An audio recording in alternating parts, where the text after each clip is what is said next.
Hello everyone, welcome to my channel A to Z sports voice.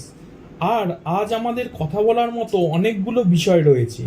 Super কাপে ইস্টবেঙ্গলের প্রতিপক্ষকে, Bangladesh India football ম্যাচে মোহনবাগানের প্লেয়াররা বাদ, আবনিত ভারতী রায়ান উইলিয়ামসের ভারতীয় ফুটবলে পদার্পণ, আন্ডার-23 দলে মোহনবাগানের কে চান্স পেল, গোয়া ভার্সেস আল নাসার ম্যাচের রেজাল্ট কি, এই সব নিয়েই আমরা কথা বলবো। প্রথমেই সুপার কাপের কথা বললে, সুপার কাপে ইস্টবেঙ্গলের প্রতিপক্ষ হচ্ছে পাঞ্জাব এফসি। সেমিফাইনাল ম্যাচটি ফতোরদায় 4 ডিসেম্বরে অনুষ্ঠিত হবে আর ফাইনাল হবে 7 ডিসেম্বরে। ম্যাচ প্রিভিউ খুব শিগগিরই এই চ্যানেলে আসবে, তাই লাইক দিয়ে চ্যানেলটিকে ফলো করে রাখো। সেকেন্ডলি, বাংলাদেশের এগেনস্টে ইন্ডিয়ার যে ফুটবল ম্যাচটি খেলবে তার 23 জনের স্কোয়াড লিস্ট স্ক্রিনে দেওয়া রয়েছে। তোমরা ভালো করে দেখলে দেখতে পাবে মোহনবাগান প্লেয়াররা বাদ গিয়েছে এই লিস্ট থেকে। কারণটা কি? মোহনবাগান প্লেয়াররা ইনজুরিতে পড়লে তার দায়িত্ব জাতীয় দল নেবে এমন লিখিত গ্যারেন্টি চেয়েছে মোহনবাগান ম্যানেজমেন্ট। আমার মতে ঠিক করেছে, এই গ্যারেন্টি চাওয়া উচিত ছিল।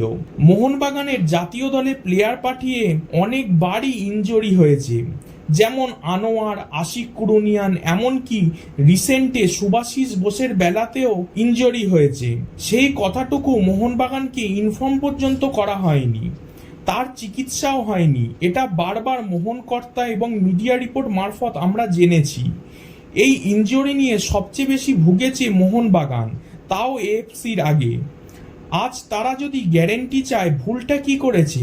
বিশ্বের কোন দলে এমনটা হয় না আমরা জানতে চাই। খালিদ এবং মোহনবাগান ম্যানেজমেন্ট এক জায়গায় বসে সমস্যা মেটাক। মোহনবাগান এবং ইস্টবেঙ্গলের কিছু প্লেয়ার এই দলে চান্স পেতেই পারত, যেমন মোহনবাগানের সুভাশিস বোস, মেহতাব সিং, বিশাল কাইত, লিস্টন কোলাসো, আপুইয়া, সুয়েল আহমেদ ভাট।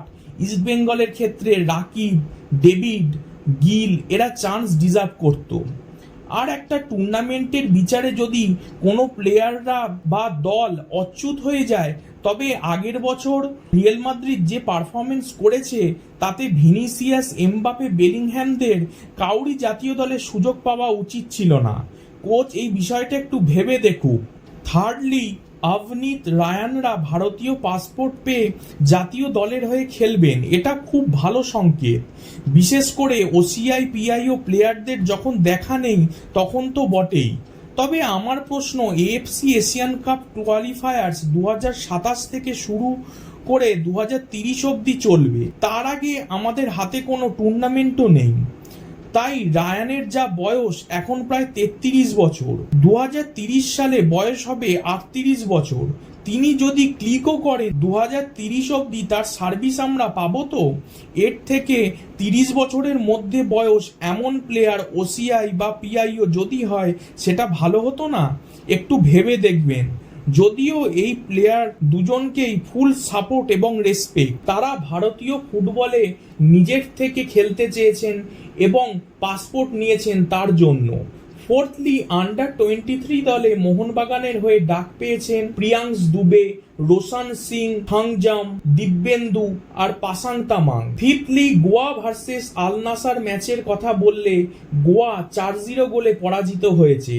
আল নাসারের হয়ে গোল করেছেন আব্দুল রহমান 35 মিনিট আর 53 মিনিট, মোহাম্মদ 65 মিনিটে আর জোয়াও ফেলিক্স 84 মিনিটে। ভিডিওটি ভালো লাগলে সাবস্ক্রাইব করুন, লাইক করুন, কমেন্ট করুন, শেয়ার করুন।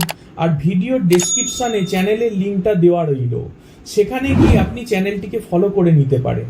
Thanks for watching.